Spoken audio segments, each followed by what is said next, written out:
Hello, class.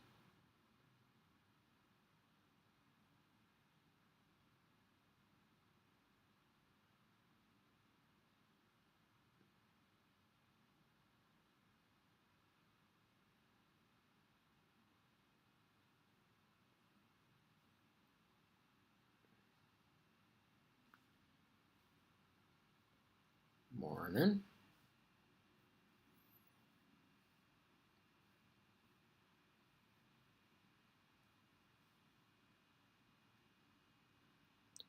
All right, I have enough to start.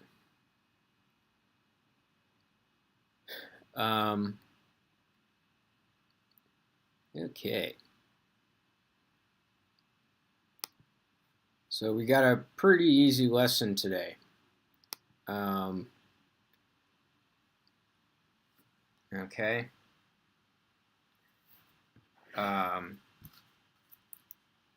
So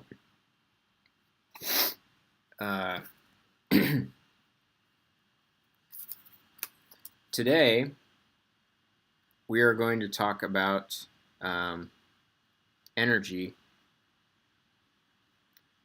and rotational motion.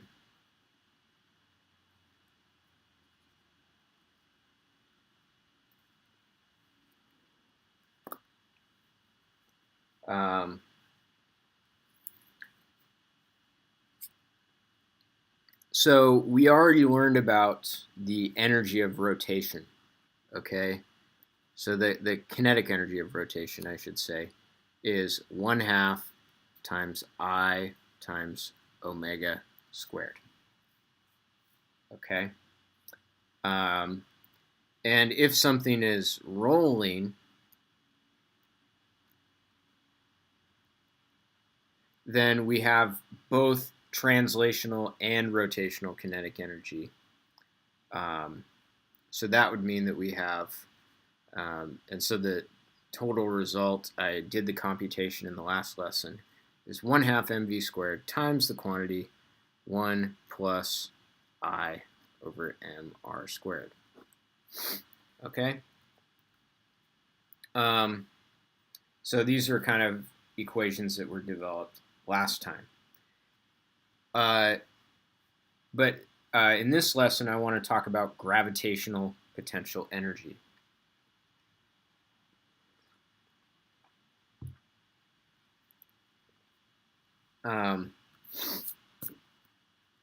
So the formula for gravitational potential energy, if you have an extended body, is mg y. But if you have an extended object, what is the y value that you should use? Well, anyone want to take a guess? What y value should we use if we have an extended object?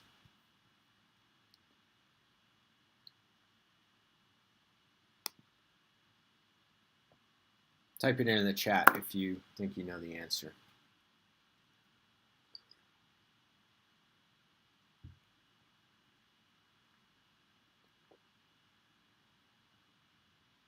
The center of mass. Excellent.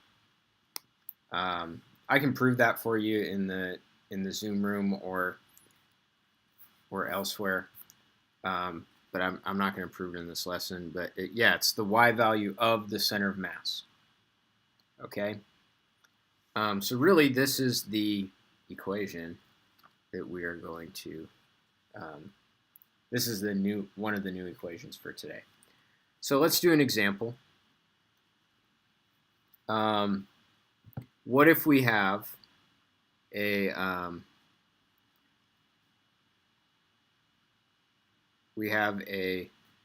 4 kilogram rod that is 5 meters long? Okay, and it is uniform. All right. The rod starts out horizontally. Okay. Wow, that's horrible looking. It's pinned at its left end. And the center of mass is going to be in the middle of the rod because it is uniform. Okay? So it starts out at rest, and then it swings down to the vertical, like so.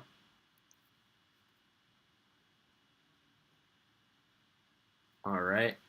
And so what I want to know is when it swings down to the vertical, what is the angular velocity? Okay. Now, this rod does not have translational kinetic energy because it's pinned. Anything that's pinned in place and it can't travel freely from point A to point B, it's not going to have translational kinetic energy. It just has rotational. Okay.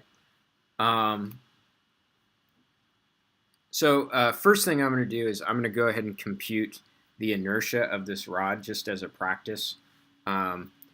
Because it's uniform, the linear mass density is constant. Okay. And linear mass density is mass per length. Okay. So that would be 4 kilograms divided by 5 meters. So it's 0.8 kilograms per meter. Okay. So to calculate the rotational inertia, I do the integral of x squared times lambda dx. And the integral is going to go from 0 to 5 of x squared times 0.8 times dx.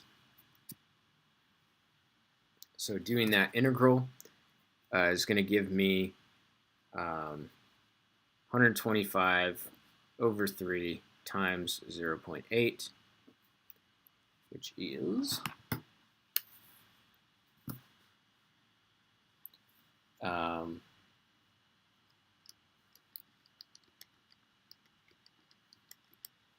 33.3 kilogram meters squared.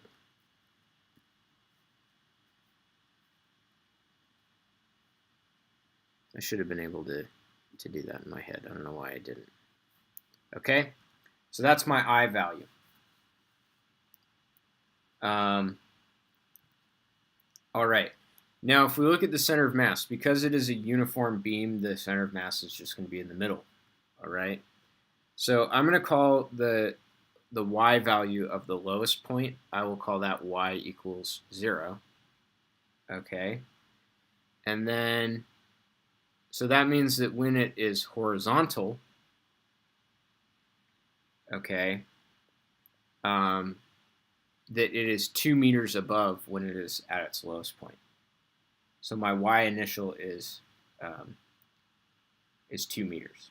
Okay, so keep in mind it's not 4 meters because the center of mass is in the middle. So there's only a 2 meter difference between vertical and horizontal. So I have initial energy equals final energy. Okay.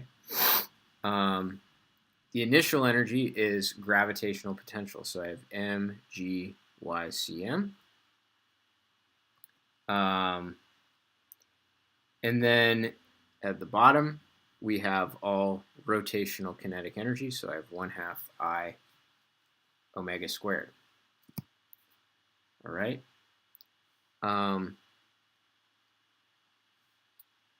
So now my mass is 4 kilograms. Gravity is 10. The initial y value of the center of mass was 2 meters. Okay. And then I have 1/2 times the inertia, which is 33.3 times omega squared. So I can solve for omega. All right. So that gives me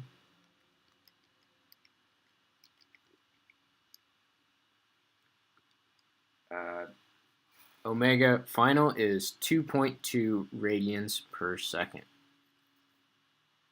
Okay. And then I can use that omega to figure out, so for example, what if I said, what is the linear speed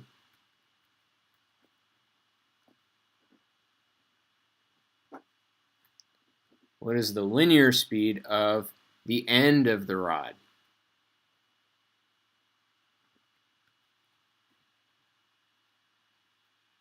Okay, what is the linear speed of the end of the rod? So in that case,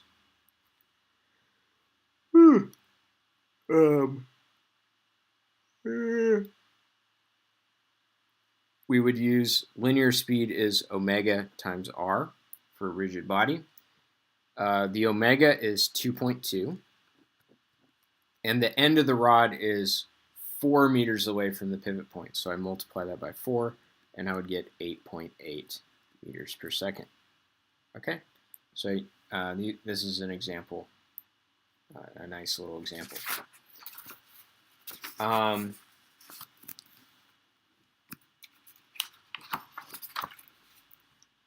right. Now,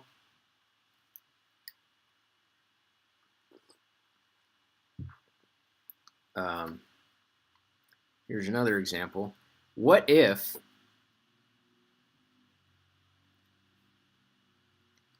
the rod doesn't start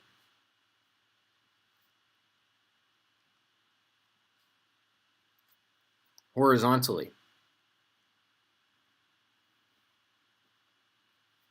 What if the rod doesn't start horizontally? So this is a problem, a type of problem that occurs very often in physics.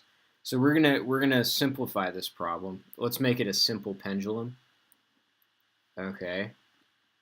And it's a simple pendulum that is 5 meters long.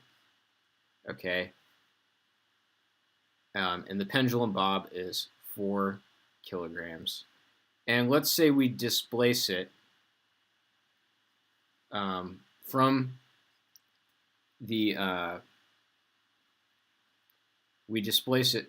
the vertical by 35 degrees, let's say.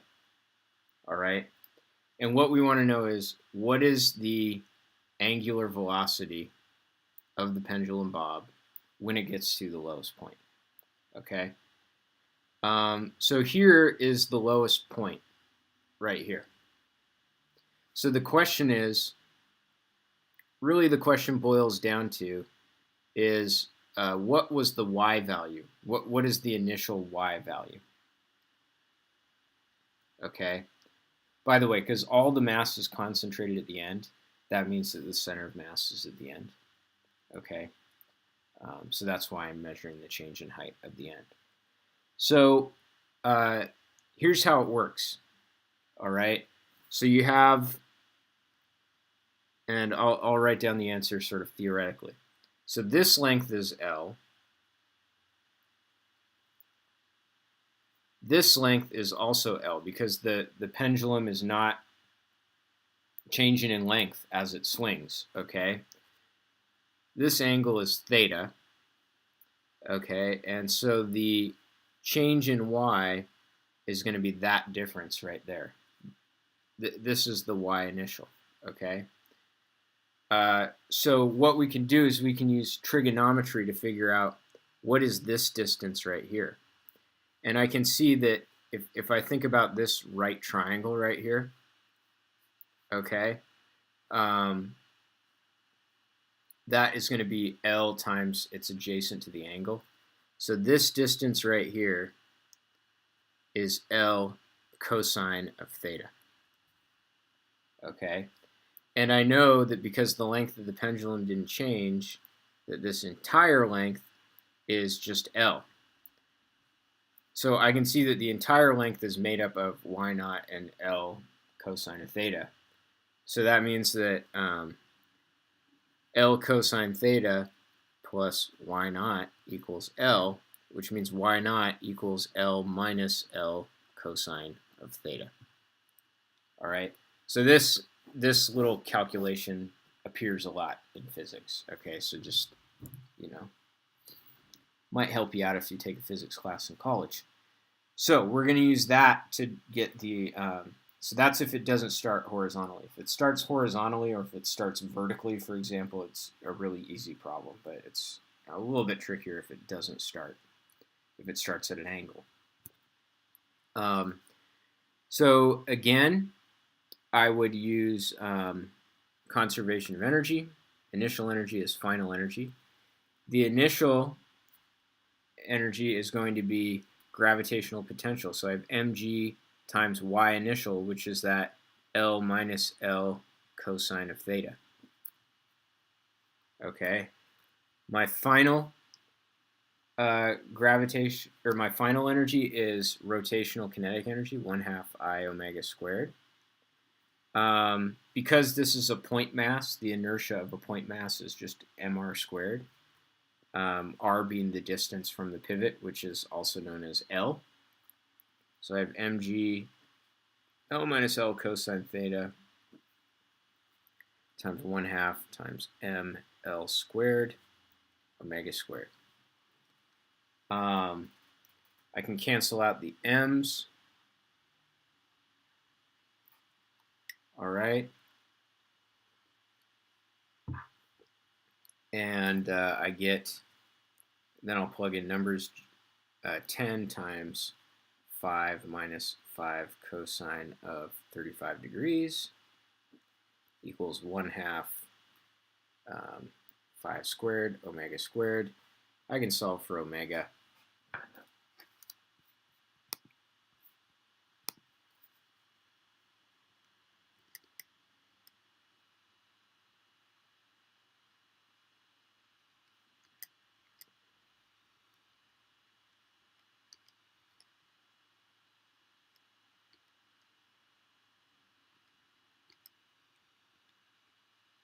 And I get that omega final is 0.85 radians per second.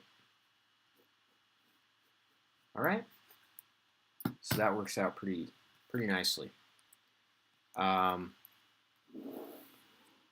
Okay, so yeah, so I just wanted to teach you. Yeah, I just plugged the numbers in. Yeah, I could have canceled the stuff out. When I typed it into the calculator, I canceled out a factor of L. But yeah, I just didn't want to do too much math and confuse anyone. It's sometimes easier if I just plug in the numbers. Let's do another example. This is a problem that is not really related to the first two. But what if we have a spool, okay, and we have something that is unspooling, okay? So this spool is a uniform disk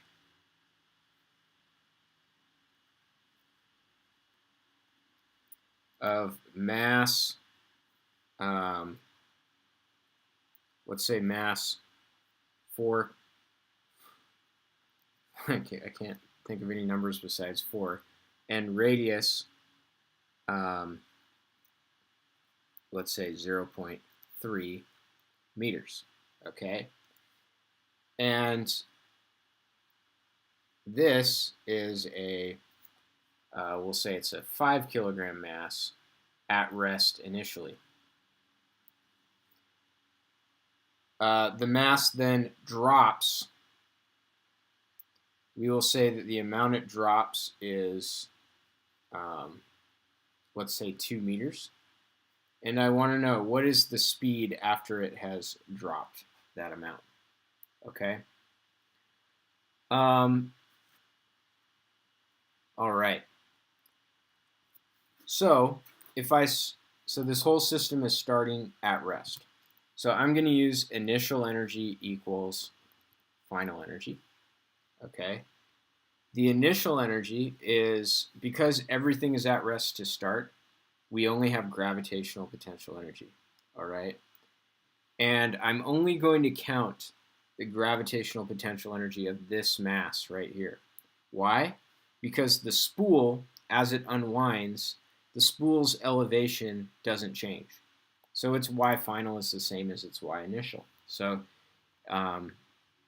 So I'm just going to call its gravitational potential energy 0. So if I look at this mass, it starts out 2 meters above where it ended up. So my initial energy is mgy initial, where the m is going to be 5 and the y initial is going to be 2. In the end, we have no gravitational potential energy because it's dropped down to its final level. But we do have translational kinetic energy of this block. So that's going to be 1/2 mv squared. Okay. And then we have rotational kinetic energy of the disk, which is 1/2 I omega squared. Okay. Because this is a uniform disk, okay, the spool is a uniform disk, it has an inertia that is given by 1/2 mr squared. So you can look that up if you want to, or you can do the integral yourself, but it's 1/2 mr squared. I'm using a different type of m because I have 2 different masses here. Okay. So plugging that in, I get mg y naught equals 1/2 mv squared plus 1/4 this m r squared omega squared. Okay.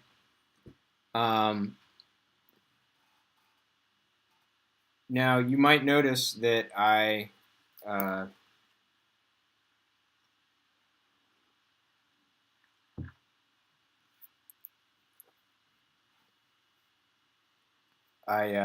put the r squared and the omega squared in parentheses. This spool, it's basically rolling without slipping, right? So I'm going to have the rate of rotation of this spool is related to the rate at which the mass is dropping. So I have v equals r omega, which means that v squared equals r squared omega squared.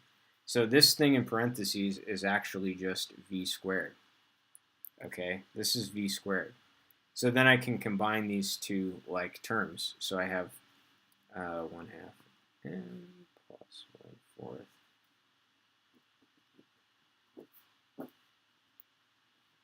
All right. So plugging in numbers, I get, so I have 5 times 10 times 2 equals 1/2 of 5 is going to be 2.5. 1/4 of 4 is going to be 1. So that gives that v equals 100 over 3.5 square root.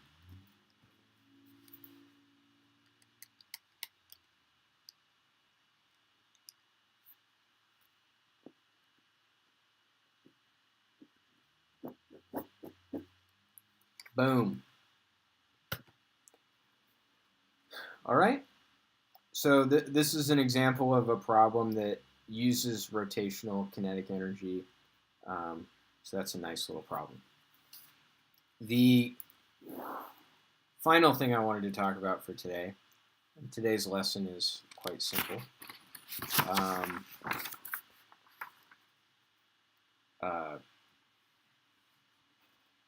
Is rotational work.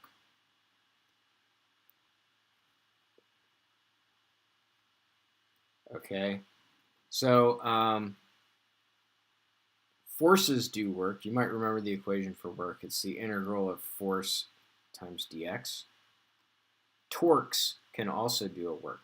Okay, so if you have a torque, we can use sort of the analogy between linear motion and rotational motion. What's analogous to a force if we're talking about rotations?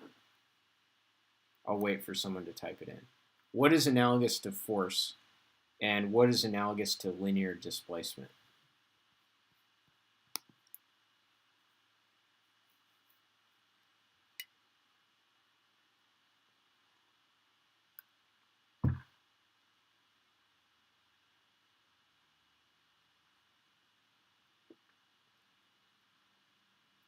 So torque is analogous to force. Very good. What's analogous to linear displacement? Angular displacement. D theta. Okay?